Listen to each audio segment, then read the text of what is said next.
This is the second video in the series called Question Everything. And in this video, we're going to take a stab at one of the most time-honored and revered activities in the wine and spirits business, and that is the Distributor Work-With. Keep watching.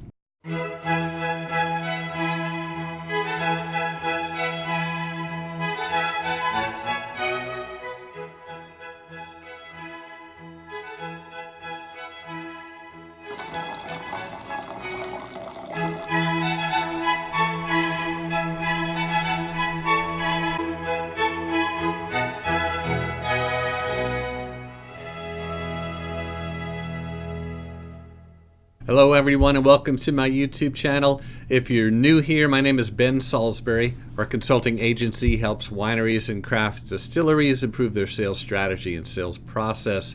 If you like this video, please give it a like and share it if you want to, and don't forget to subscribe.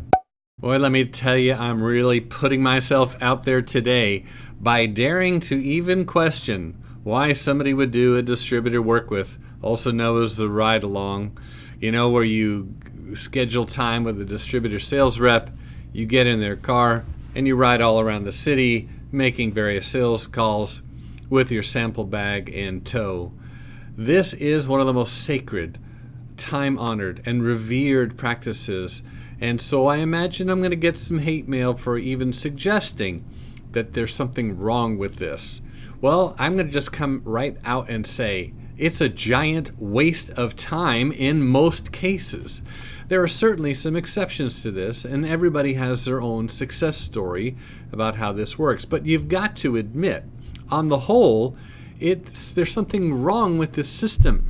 It's just not very wise, and we're going to get into why that is. I do want to say that I have personally a lot of experience with this, both as a distributor sales rep riding around with suppliers in my car, and also many years as a supplier riding around in the car with the sales rep. Now, there was a time when this was a lot more valuable, and that was when there was an almost equal amount of suppliers and distributors in the US. But it has become so unbalanced. It's just so overwhelming and crowded, and so the average distributor sales rep just cannot process this many work-withs. And it's up to you, the supplier, to see the brokenness of this system, to do something about it. Now, maybe you will never completely eliminate this from your repertoire of activities, but hopefully after watching this video, you'll at least decide to do less of them and take the extra time and money you would have spent and employ some new and more modern strategies. Now, as I was getting ready to make this video, I thought I'm going to go online and see if there are has anyone else ever written about this, talked about this on a video. I worked really hard to try to find somebody who was going to say something about the sacred ritual of riding around with distributors for the wine and spirits industry. I found 3 articles. That's it. I was only able to find 3. And I'm going to put links to these 3 articles in the description of this video. You can go check them out for yourself. One was written in 2017 by Brian Rosen, who is the CEO of Bev Strat. Brian's known for just being really straightforward and not pulling any punches. And this article that he wrote in 2017 about the distributor work-with, he didn't hold anything back. And even at the end of the article, he said, are there better alternatives? I'm not really sure what those are. I just know that this doesn't work very well. So check that article out by Brian. Another article I found, it was a blog actually, but it was written by Dennis Carroll, who heads up Wine Hooligans out in California. This was written in 2016. I don't know Dennis, I've never met him, but I can tell you from reading this article, the man knows what he's doing. He's a great writer, a great storyteller. I loved reading his blog. I hope you'll enjoy reading it too. I'll include the link. And then the only other thing I could find was in another blog from a blog called Good Beer Hunting. I don't know all that much about the beer business, the craft beer business, but this guy kind of documented in a diary format his 2 days in the market working with a beer distributor. I thought it was very entertaining. I enjoyed reading it. That was also written almost 4 years ago, so I'll include a link to that. But other than that, there hasn't been a lot said about this topic, so I'm really kind of sticking my neck out, but I don't care. It's the truth. You don't have to be politically correct when you're right. And so before I move on to other sections of this video, I want to talk about the false assumptions that you have to be able to make in order to see this as something valuable. One of these false assumptions is that you don't have any choice, that you don't have any alternative but to schedule and get in the car with distributor reps and go out on the market. I will cover this in later parts of this video, but that's just not true. It's a false assumption. Another false assumption is that this is somehow going to help your business. It's somehow going to move the needle on your business. Well, even at its best, it moves the needle only very slightly. How many consumer product industries are out there where the sale of your product depends on a person physically moving around in a territory, store by store, selling things item by item? In this modern day and age, there just aren't a lot of things that are sold that way. There are things that are much more scalable. And wineries and distilleries need to pay attention to that. And instead of running plays out of this old playbook, which this is one of the most popular plays in the old playbook is the Distributor Work-With. Instead of running this play, you need to really consider what some of the new and more modern plays are. The third false assumption that you have to make before you agree to do this is that you're going to somehow create an ambassador or an advocate for your brand in that distributor sales rep that you work with. This sounds great in theory, but in practice, it's very disconnected from reality. These poor salespeople are very, very overwhelmed. They have so much to do, so many fires to put out, so many masters to serve. It is a terrible illusion for you to think that this time together is going to have some kind of a lasting meaning. Now, occasionally it does, and you may very well make a good friend, a long-lasting friend. We all have stories of relationships that were built inside one of these work-withs. But it's the exception, not the rule. For the most part, these poor sales reps are just tolerating you for the day, and you think you have no alternative, and so you do your best. But this is a false assumption that you're going to somehow create a bunch of lifelong ambassadors for your brand. And the fourth assumption that you've got to make, which is also false, is that distributors and retailers aren't already overwhelmed. I mean, there are so many brands of wine and spirits in the market today, so many more than there used to be even 6-7 years ago. You have to suspend the belief that they're overwhelmed in order to think this is going to be somehow fruitful. The reality is distributor sales reps are very overwhelmed and the retailers are very overwhelmed. This is not a high quality way to build high quality distribution that sticks.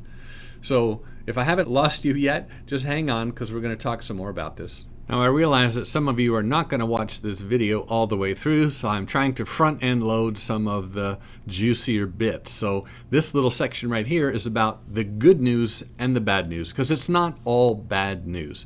What I'm suggesting is you need to take a serious look and question how much of this you do compared to other alternatives that could have a higher ROI. So let's talk about some of the good things about Distributor Work-Withs. First of all, you can learn a lot. You as a supplier can learn a lot by being out in the marketplace, paying attention to pricing, paying attention to merchandising, looking to see what people are using, how they're using it, what they're charging for it. This goes for on-premise versus off-premise. Taking pictures, just collecting a lot of great marketing information, real-world stuff that you can use to improve your own sales strategy, but also to take back to your marketing team. So there is some value in being out and about. But I hope you can figure this out. You don't necessarily need a distributor sales rep to go out in the market and do this. So don't let that be your excuse. Another good thing is you very well may gain a new fan. Let's say you spend a whole day in the market and you manage to see 6 or 7 clients.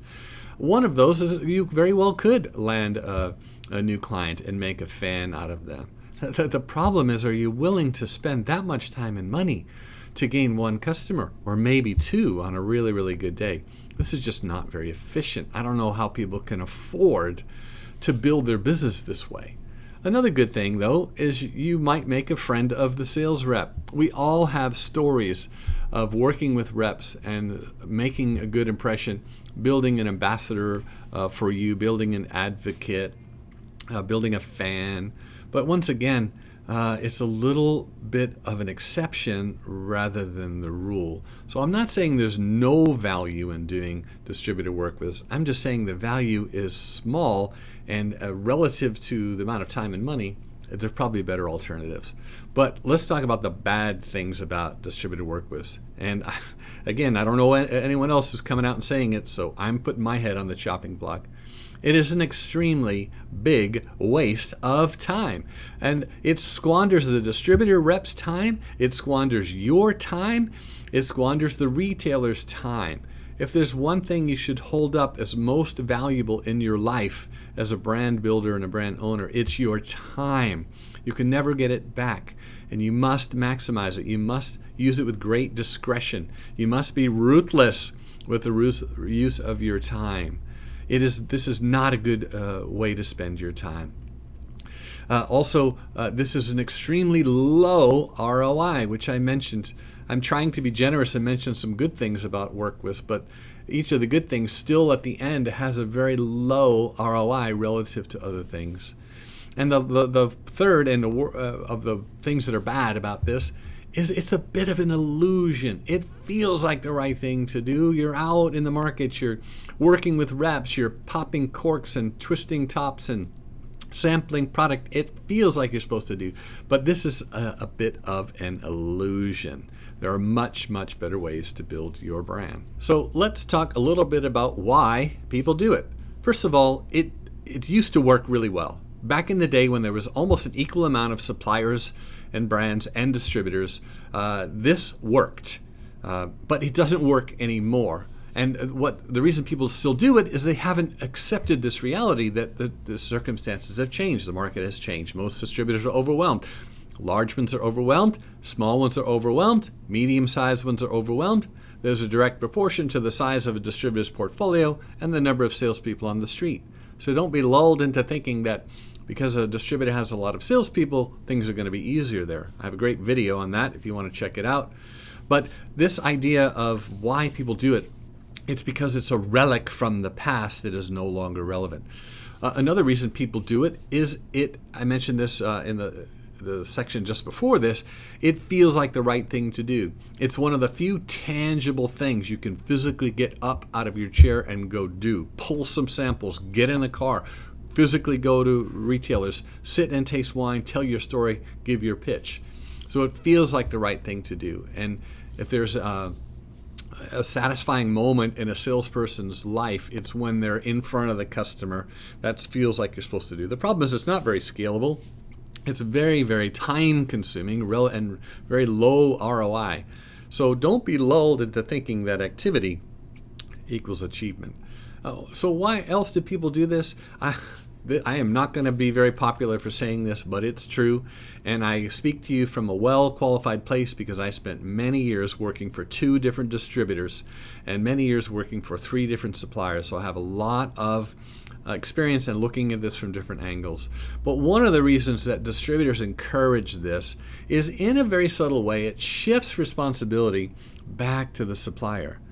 If things aren't going well for your brand and you sit down with the distributor, they can say, well, you yourself went out into the market and tried to sell it. How successful were you? How many cases did you sell that day? Well, you can just imagine how hard it is from us. If you don't do enough work-withs, a distributor will point that out to you when you start complaining about their lack of performance on your brand. They'll say, well, when's the last time you came into this market and worked the market? It's a way to shift the blame to suppliers for lack of performance. You need to do more work-withs, and when you did work-withs, you didn't sell a lot. It's a great strategy from the distributor perspective to shift that burden back onto the supplier.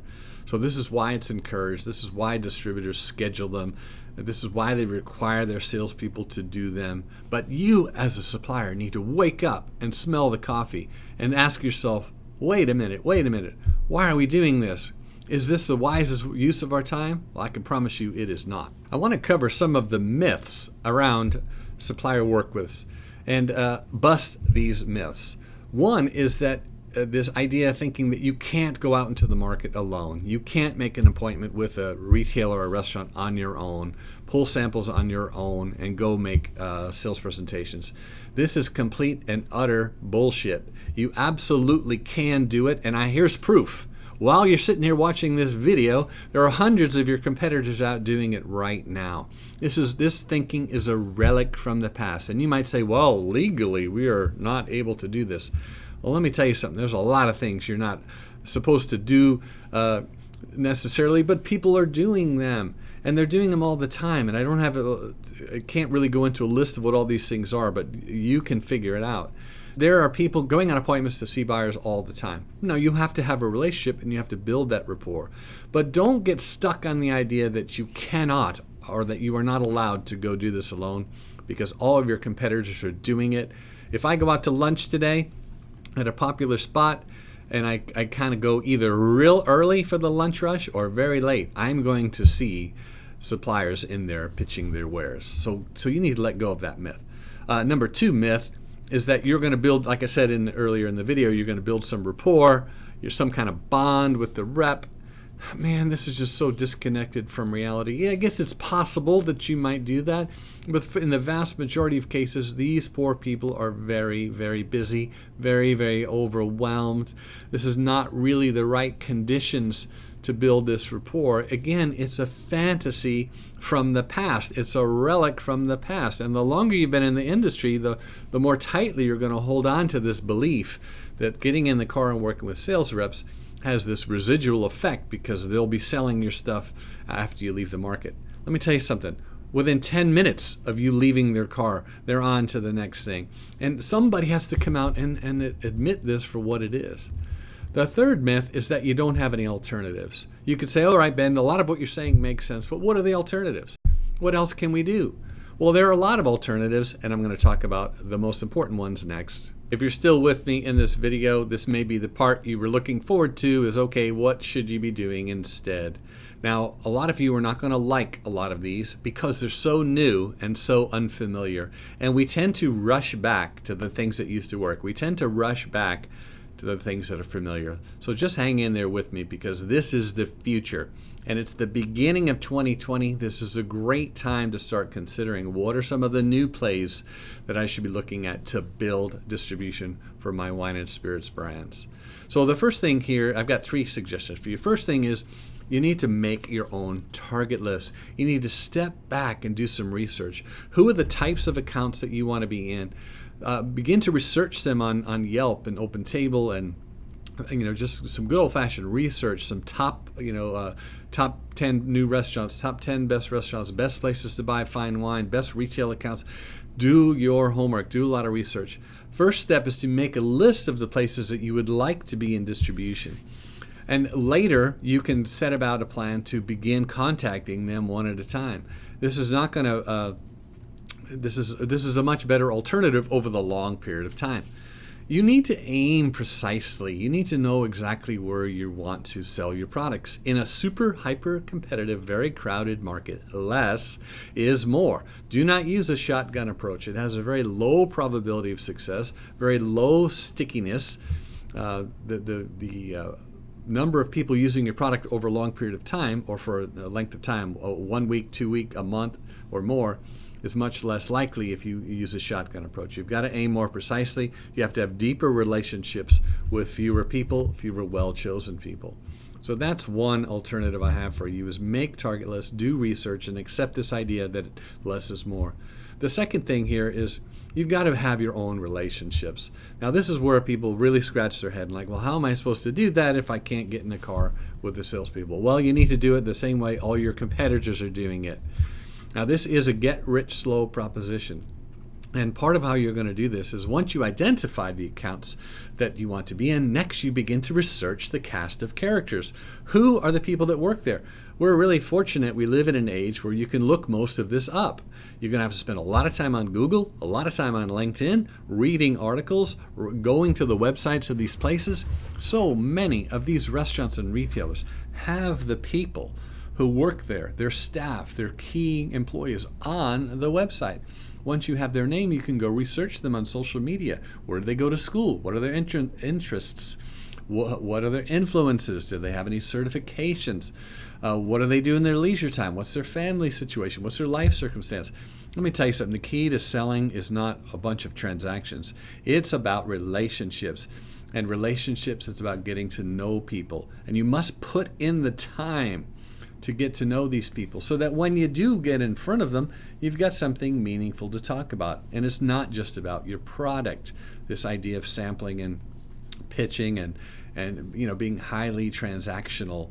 I have other resources and videos that kind of get into this, but for this video, let me just say that you have to build your own relationships, but you need to be strategic about it. You need to have a plan to do it and accept that it's a get rich slow.